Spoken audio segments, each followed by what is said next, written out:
Good evening students, हम लोग पढ़ रहे हैं ऑपरेटिंग सिस्टम। ऑपरेटिंग सिस्टम के दौरान हम लोग सीपीयू शेड्यूलिंग का डिस्कशन चल रहा था पिछले कुछ वीडियोस में। लास्ट लेक्चर में हम लोगों ने CPU scheduling algorithms, first come first serve FCFS के एडवांटेजेस, डिसएडवांटेजेस, कॉन्वॉय इफेक्ट की प्रॉब्लम को दूर करने के लिए एसजेएफ, एक शॉर्टेस्ट जॉब फर्स्ट एल्गोरिथम जिसका इंट्रोडक्शन हुआ वो डिस्कशन किया हम लोगों ने। उसी वीडियो में हम लोगों ने ये भी डिस्कस किया था कि शॉर्टेस्ट जॉब फर्स्ट एल्गोरिथम को हम लोग नॉन प्रिमिटिव और प्रिमिटिव दोनों ही वर्जन से सॉल्व कर सकते हैं। नॉन प्रिमिटिव वर्जन हम लोगों ने लास्ट क्लास में देखा।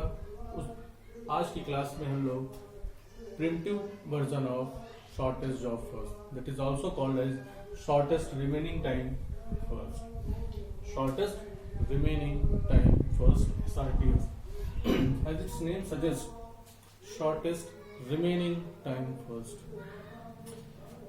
क्वेश्चन सॉल्व करने के पहले हम कुछ बेसिक्स जान लेंगे। पहली बात, जैसा कि इसका नेम सजेस्ट करता है शॉर्टेस्ट रिमेनिंग टाइम फर्स्ट, इस बात को ही सबसे ज्यादा ध्यान में रखना है हमको।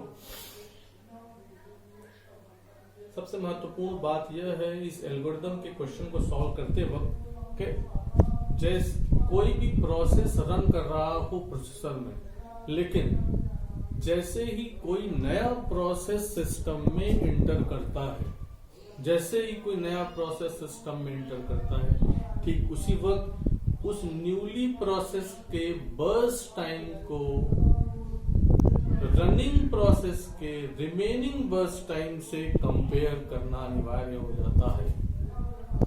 अगर फिर से मैं अपनी बात दोहराता हूं, SRTF में हमें हमेशा इस बात के लिए तत्पर रहना है कि कहीं कोई नया प्रोसेस इंटर तो नहीं कर रहा है सिस्टम में, कहीं कोई नया प्रोसेस इंटर तो नहीं कर रहा है। जैसे ही कोई नया प्रोसेस सिस्टम में इंटर करता है तो उस न्यूली इंटर्ड प्रोसेस के बर्स्ट टाइम को रनिंग प्रोसेस के रिमेनिंग बर्स्ट टाइम से कंपेयर करना चाहिए, और उसमें जिसका भी बर्स्ट टाइम कम है, मींस न्यूली प्रोसेस का बर्स्ट टाइम या रनिंग प्रोसेस का रिमेनिंग बर्स्ट टाइम कम है, विच एवर इज लेस, वो प्रोसेस आगे एग्जीक्यूशन में कंटिन्यू करेगा। अगर रनिंग प्रोसेस का रिमेनिंग बर्स्ट टाइम ऑलरेडी कम है न्यूली प्रोसेस, तो वो कंटिन्यू करेगा। लेकिन अगर न्यूली प्रोसेस जो इंटर किया है उसका बर्स्ट टाइम अगर रनिंग प्रोसेस के रिमेनिंग टाइम से कम है तो न्यूली प्रोसेस कंटिन्यू होगा, मींस स्टार्ट होगा, और जो रनिंग प्रोसेस था उसको स्टॉप करना पड़ेगा। हम लोग इसको एक एग्जांपल देखिए, जैसे सपोज करिए कोई प्रोसेस ए प्रोसेसर में एग्जीक्यूट हो रहा है, ए के 0 टाइम पे आया था, बर्स्ट टाइम, और इसको बर्स्ट टाइम मान लीजिए चाहिए था 5 मिनट, ठीक है। बी इंटर किया फर्स्ट, इसको चाहिए 2 यूनिट। फ्रेंड चार्ट बनाइए इसका। सबसे पहले कौन प्रोसेस रन कर रहा है? ए 0 टाइम पे इंटर किया है,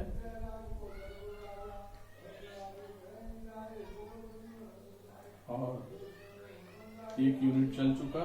जैसे 1 यूनिट चल चुका, एक नया प्रोसेस इंटर किया। मैंने कहा जैसे नया प्रोसेस इंटर करेगा हमें रनिंग प्रोसेस के रिमेनिंग बर्स्ट टाइम को न्यूली प्रोसेस के बर्स्ट टाइम से कंपेयर करना। इस वक्त तक जब ये नया प्रोसेस इंटर किया है बी 1 यूनिट टाइम, इस वक्त तक ए एग्जीक्यूट हो चुका है 1 यूनिट। कितना रिमेनिंग टाइम बचा है इसका? 4 यूनिट। और जो नया प्रोसेस इंटर किया है बी, इसको कितना यूनिट चाहिए? 2, which ever is less 2। It means अब ए होल्ड पर जाएगा और बी आगे एग्जीक्यूट होगा, ठीक है। अगर ऐसा नहीं होता, मान लीजिए कि बी को चाहिए होता 8 यूनिट, तो कंपेयर करते हैं 4 और 8 में 4 कम है, तो 8 कंटिन्यूली आगे एग्जीक्यूट करता जाता, ठीक है। और उसके बाद तब फिर बी की बारी। बाकी डिटेल डिस्कशन हम लोग क्वेश्चन में करेंगे ही। यही बात लिखी है फर्स्ट पॉइंट में, in SRT of every time when a new process enters the system, we must stop and check the remaining time of the running process with the newly entered process। ठीक है। दूसरी बात, अगर अच्छा सारी बात यहाँ इसी बात पर है कि जैसे ही कोई नया प्रोसेस एंटर करता है तभी हमें चेक करना कि न्यूली एंटर्ड प्रोसेस के बर्स्ट टाइम को रनिंग प्रोसेस के रिमेनिंग बर्स्ट टाइम से। अगर सारे प्रोसेस ऑलरेडी इंटर कर ही चुके हैं, अगर सारे प्रोसेस ऑलरेडी इंटर कर चुके हैं, तब हमारा कंपैरिजन की कोई आवश्यकता ही नहीं। उस परिस्थिति में हम इसको नॉन प्रिमिटिव की तरह सॉल्व करेंगे, तब प्रॉब्लम हमारा और आसान हो जाता। ये बात क्या लिखी है, if all the process have already been entered then it will work like non preemptive. Fine, चलिए क्वेश्चन सॉल्व करते हैं।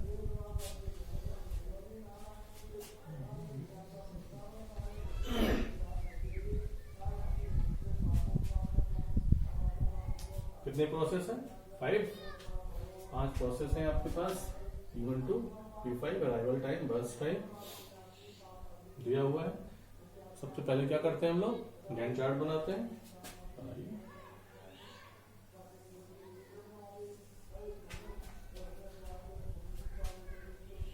जीरो टाइम सबसे पहले कौन इंटर किया? जीरो टाइम पर P4। ठीक, कितना यूनिट चाहिए इसको? 6 यूनिट। क्या टेस्टेड 6 यूनिट ये रन कर जाएगा? अगर SJF होता तो हम लोग रन कर देते, वहां ऑल दी अवेलेबल प्रोसेस की बात थी। यहां पे क्या बात है कि जैसे ही कोई नया प्रोसेस एंटर करता है तो हमें उस नया प्रोसेस के बर्स्ट टाइम और रनिंग प्रोसेस के रिमेनिंग बर्स्ट टाइम को कंपेयर करना। P4 का एग्जीक्यूशन प्रारंभ हुआ।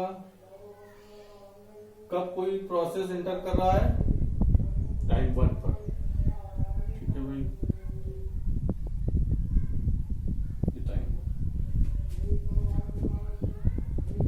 टाइम 1 पर कौन प्रोसेस? टाइम 1 पर कौन प्रोसेस इंटर किया? P2 इंटर कर दिया। P2 को कितने यूनिट टाइम चाहिए? 4। और ये कितना एग्जीक्यूट कर चुका है? P4 1 यूनिट एग्जीक्यूट कर चुका है, मींस 5। 4 और 5 को कंपेयर किया, विच वन इज लेस? 4। तो प्रोसेसर उसको छोड़ देगा P4 को और कॉन्टेक्स्ट स्विच हो जाएगा। कौन सा प्रोसेस रन करेगा? P2। 1 यूनिट रन कर लिया है, 5 यूनिट इसका रिमेनिंग है। P2 कंटिन्यू हो गया।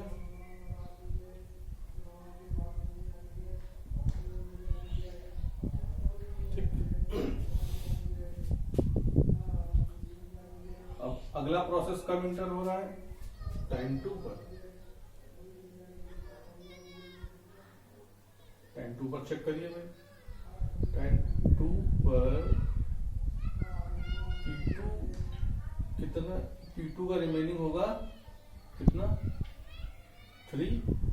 और जब इसका रिमेनिंग कितना है? सॉरी, जो P5 नया प्रोसेस एंटर किया है, इसको कितना बर्स्ट टाइम चाहिए? 3 यूनिट। दोनों बराबर है। अगर बराबर है तब कॉन्टेक्स्ट स्विच करने की क्या आवश्यकता? जो प्रोसेस ऑलरेडी रन कर रहा है उसको ही कंटिन्यू करेगा प्रोसेसर। ठीक है, तो P2 विल P2 रन होता रहेगा। अगला प्रोसेस कब आ रहा है? 3rd।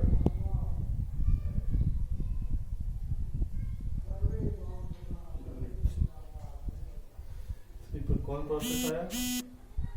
P1। कितना चाहिए इसको? 1 यूनिट। 1। और P2 कितना रन हो चुका है इस वक्त तक? 2 यूनिट रन हो चुका है। कितना बचा? 2। कंपेयर करिए 1 और 2 का, which ever is less? 1 means कौन एग्जीक्यूट होगा? P1। P2 होल्ड पे जाएगा, P1 एग्जीक्यूट। कितना यूनिट चाहिए? 8 यूनिट। P1 सिस्टम से बाहर।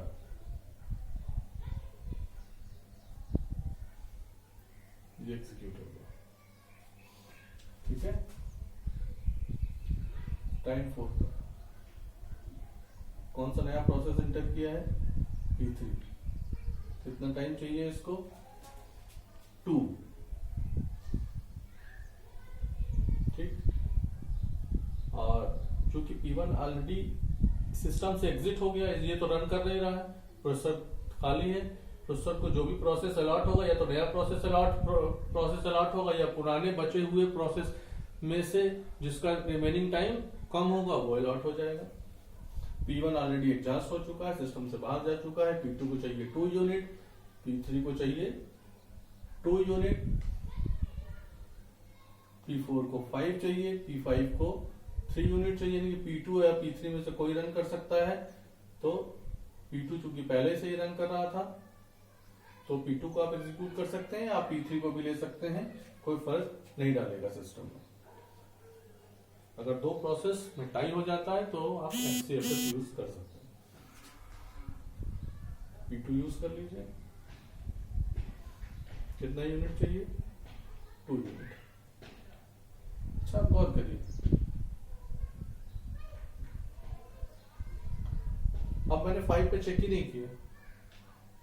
अब सोचने की जरूरत ही नहीं, क्यों? क्योंकि 4 यूनिट तक सारे प्रोसेस ऑलरेडी इंटर कर चुके हैं। और जब कोई नया प्रोसेस इंटर ही नहीं करेगा तो हमें बार बार उसको कंपैरिजन की आवश्यकता ही नहीं है। अब ये कैसे काम करेगा? It will work like non primitive. ठीक है, P2 एग्जीक्यूट हो गया। फिर P3 2 यूनिट चाहिए, P4 5, P5 3 यूनिट। कौन एग्जीक्यूट होगा? P3 को उठाया आपने, कितने यूनिट? 2 यूनिट चाहिए, 6 2 8 जस्ट हो गया, सिस्टम से बाहर। कौन बचा? P4 P5 को चाहिए 3 यूनिट, P4 को 5 यूनिट। कौन एग्जीक्यूट होगा? P5 कितने यूनिट? 3 यूनिट, 8 3 11। अब बारी आती है ऑब्वियसली P4 की, 5 यूनिट चाहिए, 11 5 16। ठीक, बस उसके बाद तो चीजें सिंपल हो जाती हैं। अब आप टर्न अराउंड टाइम निकाल लीजिए। आपको पता ही है, मैंने पहले भी बता रखा है कैसे निकालेंगे। Turn around time is total time spend by the process with in the system, means कब एंटर किया और कब एग्जिट किया, उसके बीच का समय अंतराल। Exit time minus arrival time. P1 कब एग्जिट किया? 4 आया था 3 पर। P2 कब एग्जिट किया? 6 आया था 1 पर। P3 कब एग्जिट किया? 8 पर आया था। सिमिलरली P4 कब एग्जिट किया? 16 आया था 0। P5 कब एग्जिट किया? 11।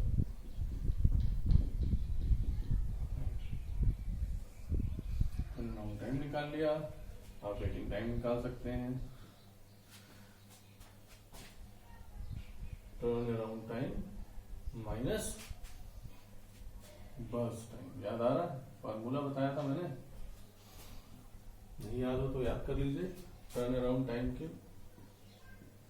एक फार्मूला तो लिखा हुआ है, दूसरा फार्मूला मैंने बताया था। कॉमन सेंस अप्लाई करेंगे तो भी फार्मूला याद करने की जरूरत नहीं है। Total time spend by the process with in the system. कहाँ टाइम खर्च कर रहा है प्रोसेस? बर्स्ट टाइम यानी कि एग्जीक्यूशन में जो समय लगा है, और दूसरा वेट करने में जो समय लगा है, burst time plus waiting time. यहीं से आप निकाल सकते हैं। Waiting time is equal to turn around time minus burst time. That's it. ठीक,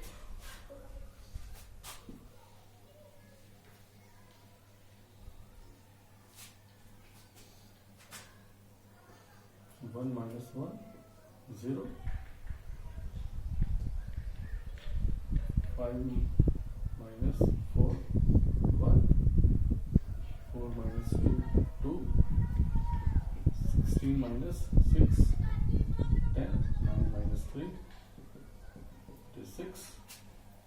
उसके बाद एवरेज वेटिंग टाइम और एवरेज टर्न अराउंड टाइम आप निकाल लेंगे, वो कॉमन मैथमेटिक्स है, अर्थमेटिक है, आपको पता है। एवरेज टर्न अराउंड टाइम निकालना है मींस सम जितने प्रोसेस हैं 5 प्रोसेस 5 से डिवाइड कर लीजिए। इस तरह एवरेज वेटिंग टाइम निकालना है, 5 वेटिंग टाइम ऐड कर लीजिए, 5 से डिवाइड कर लीजिए क्योंकि प्रोसेस, दैट्स इट। कुछ इंपॉर्टेंट बातें, एसआरटीएफ एल्गोरिथम जो है सीपीयू शेड्यूलिंग का, ये ऑप्टिमल एल्गोरिथम है। ऑप्टिमल क्यों? क्योंकि ये मिनिमल एवरेज वेटिंग टाइम की गारंटी देता है। मिनिमल एवरेज वेटिंग टाइम, मेरे ख्याल से आप में से बहुत सारे लोग मिनिमल वर्ड समझते होंगे, कुछ शायद ना भी समझते हो। अगर नहीं समझते हैं तो उनके लिए मिनिमल मीन्स ऐसे और बहुत सारे एल्गोरिथम्स हो सकते हैं जो आप सीपीयू शेड्यूलिंग के लिए यूज करें, जो एवरेज वेटिंग टाइम के रिस्पेक्ट में, लेकिन वो आप कोई भी एल्गोरिथम यूज करेंगे